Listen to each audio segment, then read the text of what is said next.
মানুষকে করতে হলে অনেকটা টাইম নিয়ে করতে হয়, মানুষও করতে হয়।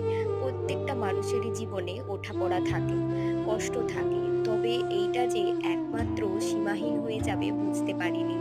আসলে যাদের বাড়িতে কষ্ট দুঃখ থাকে তাদের বাড়িতে ভরপুরভাবেই ভগবান দিয়ে দেয়। আর যাদের সুখ থাকে তো তাদের থাকেই। এইটা আর বলে লাভ নেই। তো যাই হোক, ওইসব কথা বাদ দিয়ে কাল রাতে দোকান থেকে এসে এগুলো আর বের করায়নি। আজ দোকান যাওয়ার সময় চাবি কিছু টাকা নিয়ে বেরিয়ে পড়ছিলাম। হঠাৎই দেখলাম একটা ডাব আনছিল মা। তো ডাবটা আমি কাটতে পারছিলাম না।